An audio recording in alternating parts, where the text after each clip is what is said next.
Okay, good afternoon, everybody. I would like to bring the Committee of the Whole meeting to order for November the 29th, 2024. I'd like to acknowledge that this meeting is being held on the traditional territory of the Danezaa and the Cree and the Dene people of the Fort Nelson and the Prophet River First Nation. We recognize the rights in our treaties that's joint between us, and we also celebrate the contributions and enduring presence of the Métis people in our community.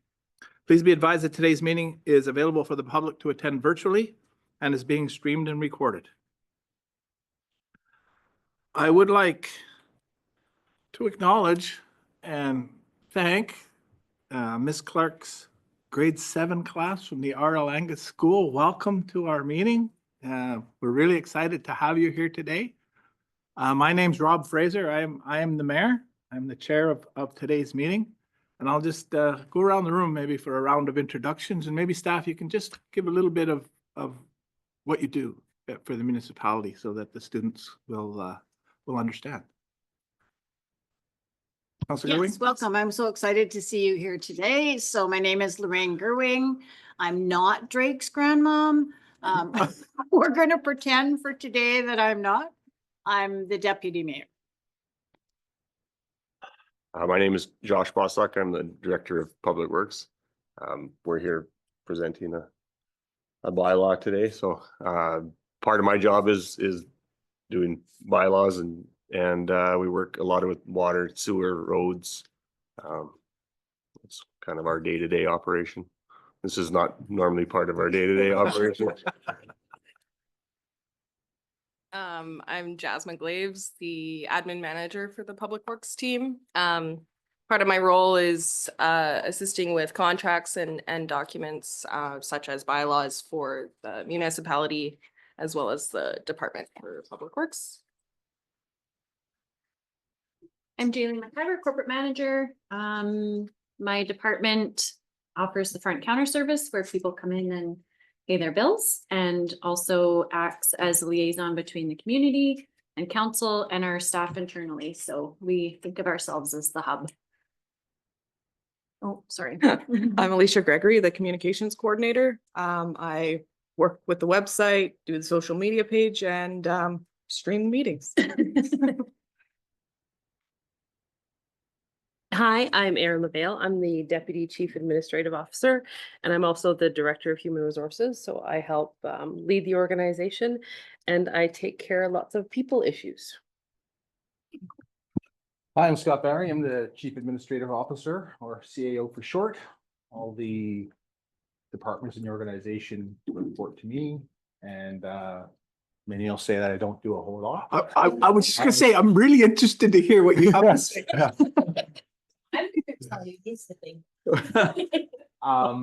So my role typically is to be the liaison between the staff and council. I'm actually the one employee of council. They have the local government has what's called the one employee system. So council has one employee, and then my role is to direct the rest of the staff, the organization, so we fulfill council's needs and priorities and strategic plan and look after the needs and the services of the community. So that's essentially what I do, and support where I can. And it's great to have you here. Hi, I'm Councillor Danny Souls. I'm one of the few in the room that are elected to be here. One of the elected public that is bring representation to the community at large. And so I attend all council meetings that I possibly can and vote on various resolutions. Kyle, would you like to introduce yourself, please? Hi, I'm Councillor Kyle Andrews. I try to do as much the same as Danny does, and hopefully I get to hear from some of you in the future on what you'd like to see happen in the community. Okay, thank you, everybody. So just for the sake of the students, I'd just like to explain what a committee of the whole meeting is. So we have different types of meetings that we do. A committee of the whole meeting is a meeting where the council comes together, and we usually only talk about one or two topics. Whereas a regular council meeting, there's an awful lot of topics, and we don't get a chance to really talk about all of them in a lot of detail at the council meeting itself. But at these meetings, we're able to talk more detail about whatever the topic is that that staff has brought before us. Today, it's the water use restriction bylaw, and we'll go over and we'll talk about that. So today's a committee of the whole meeting. Okay, so are there any additions to today's meeting, staff, council?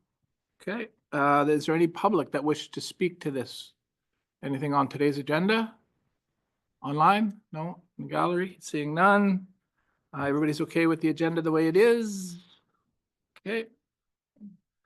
So that brings us to the Committee of the Whole Report number 2024, the Water Use Restrictions Bylaw update for our discussion. I'll turn it over to staff. 5 minutes.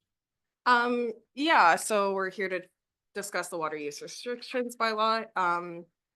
In the spring, staff identified the need to update the bylaw. However, due to the closeness to the quickly approaching irrigation season, we prepared an amendment as an interim solution to address immediate changes.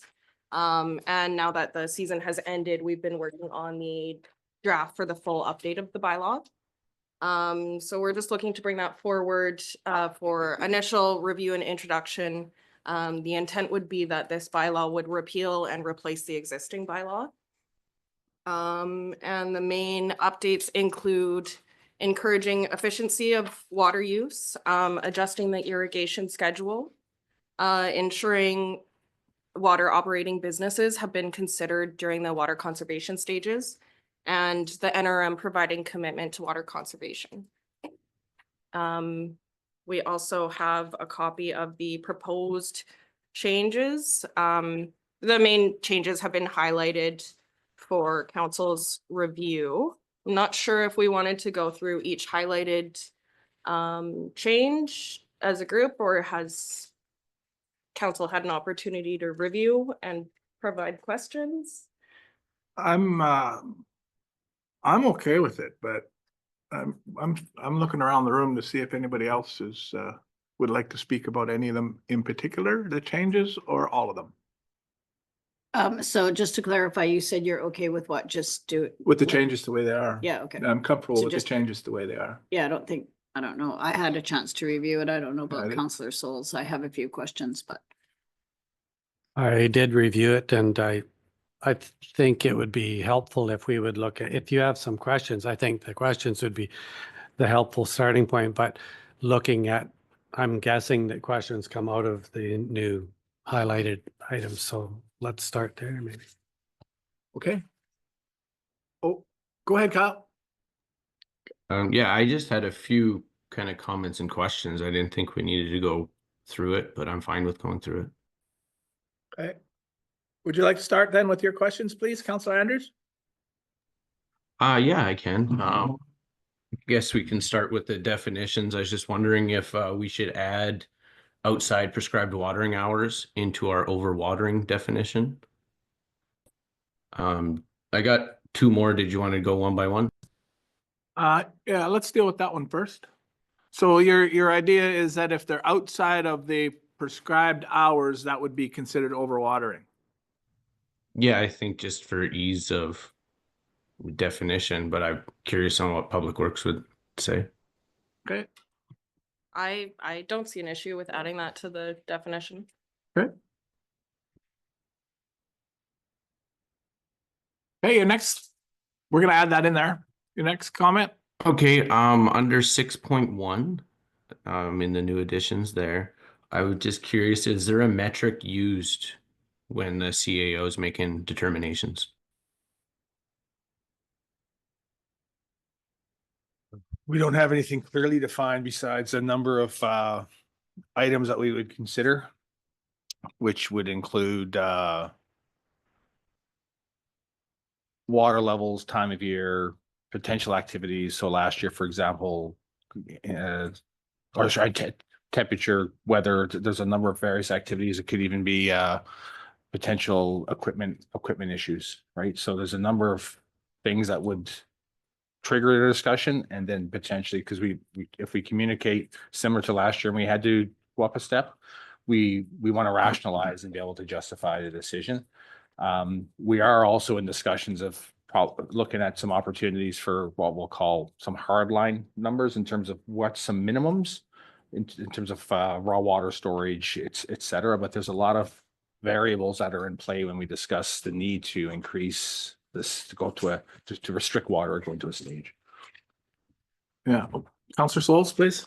Yeah, I think that that's a really interesting, a good question from like what metrics you use and to frame it quite often. We've had a couple of instances in the last couple of years of drought where for some reason it rains hard up in the mountains and then the river comes up and then and we have a water restriction on in the community, but people will say, oh, why are we restricting the water? The river is full and so on. So that's actually one of the metrics that we don't have in our system, so that we can't actually give a rationale without, without a lengthy procedure. If we maybe like, I don't know how you're going to reference the river, but that's just an example of how there's not really a metric for measuring. Yeah, that's a good point. And it comes down to doing what we can on our end to educate the public in terms of what we're doing and why we're doing it, right? Because I mean, people don't understand, many residents don't understand sometimes the logic behind something. So see the river come up, we got lots of water, but then that's when we typically don't pump because the water is extremely turbid and silty. So it creates a lot of wear and tear in our equipment and creates more settlement time in the ponds and potentially increases our cost to treat. Plugs, filters and things like that. So there's different variables. Last year, using an example, was one of the first years we actually increased that stage, but we came to council and actually put it in between stage because the reason we acknowledged this bylaw had to get changed is because there was too much of a jump, too much of a leap from your regular daily use to the next stage, which basically was you can't water your lawns and you're hand watering only.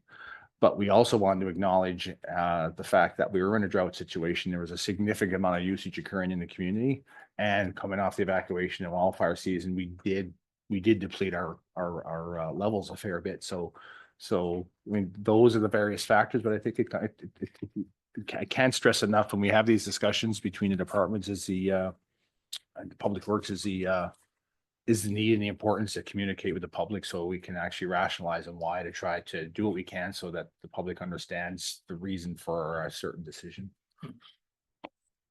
Yeah, 6.1, gives the authority to the CAO to make the decision to change and it's not a arbitrary decision. There's a lot of thought and meetings that go into that before.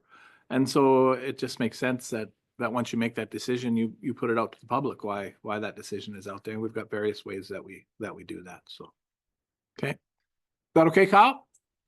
Oh yeah, I assumed there was something used. Yeah. It just didn't mention it, so I was curious. Okay. And then down to 9.1.3 in stage 3. I was just curious as to, like, is the spray park, does that recirculate the water? I figured in a stage 3 we would want to preserve as much. What would the rationale to keep the spray park going be?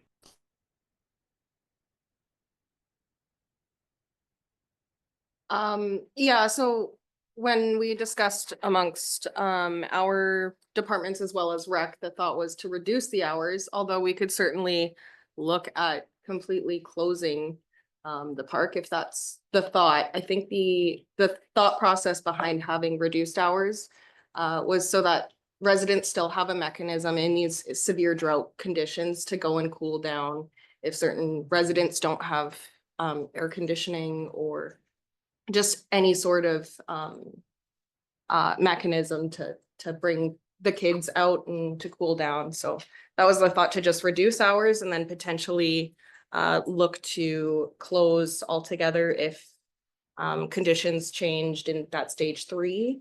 But certainly open to feedback and thoughts on how we might approach that. Oh, I liked the way it was. I was just curious the thought process behind it. I wasn't opposed at all. Yeah, I like the idea of reducing the hours and not sort of giving the exact hours, because we're gonna need water restrictions usually when it's the hottest. And your logic is good, that, we need a place for people to go and cool down, even if it is shorter hours of service there. And if it's really bad, then, you know, the water, because we're low and we're broke down or something, you know, we can't get water into the system, then maybe we consider closing it, but, but I think the logic is sound. Counselor Souls? I too think that that's a good approach, like shortening hours, but choosing the hours is the complicated part. And I noticed like that in Sage 2, we had this 11 till 7, 11 AM to 7 PM. And I think of when would families be taking their kids to cool off? Would it be after 7 PM? I think not, probably. So maybe tweaking the hours around a little bit might be helpful, but it's a good start. I think we can also change the language so it just states that the NRM will reduce hours, keeping it vague so that we can modify those changes or what those hours look like depending on the severity of the situation. And based on need, I mean, you're gonna be over there at the park seeing when it's being used, Mhm. right? And adjust your hours accordingly. Then we're not bound to the writing within the Yeah. bylaw.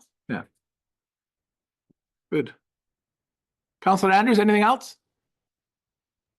That was my three. Thank you. Okay, thank you. Counselor Goey? Yeah, I had the same questions that Counselor Andrews did, but additionally, I know this isn't a change, but under 9.1.1.1, water a lawn, garden, trees or shrubs outside the hours of 5 AM to 9 AM on prescribed watering days. So we enacted that this year, and I heard from lots and lots of people that they would like an evening opportunity. So they're at work, whatever. I said, buy a timer. They said, no, like there's different options, but just for consideration and discussion, could there not be an evening offering? Yeah, and I think we discussed this one on the decision in the morning was due to less evaporation, your cooler times a day. So I think that's why the morning was chosen over the evening. Just Mhm. you have less waste, I guess, potential. We can certainly entertain an afternoon watering. It just seemed to be more appropriate for the mornings based on conserving your water.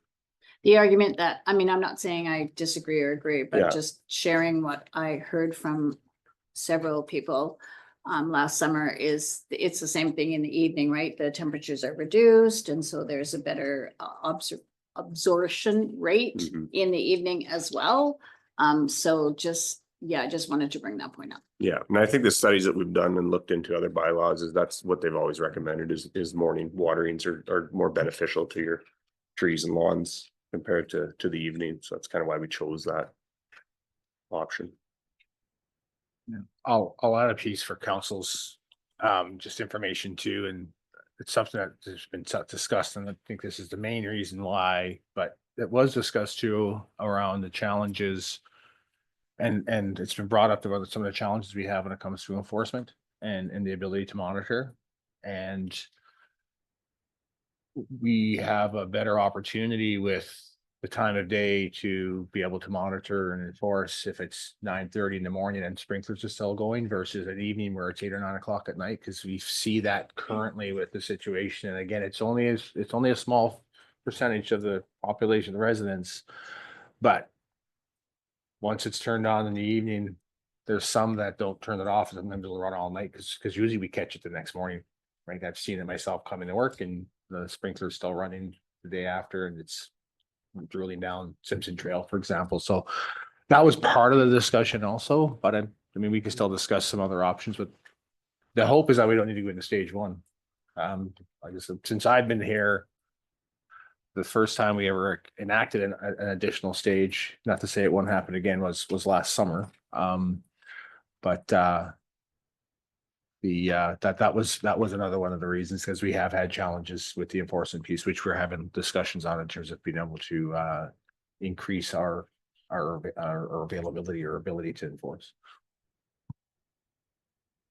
Yeah, I have one. Okay. So you brought up enforcement, which was going to be my last question, but I'll just address the enforcement, just because I do it at every time we talk about bylaws. Without enforcement, it's just words on a paper. And last year, it was the same people over and over and over again that were not obeying the bylaw. And I just find it extremely frustrating that the only mechanism we have is if they're reported by their neighbors. And I just don't think that that works. So just want to make that point again. So I would really like to see some sort of more formal enforcement. And then the last question that I had was 9.137.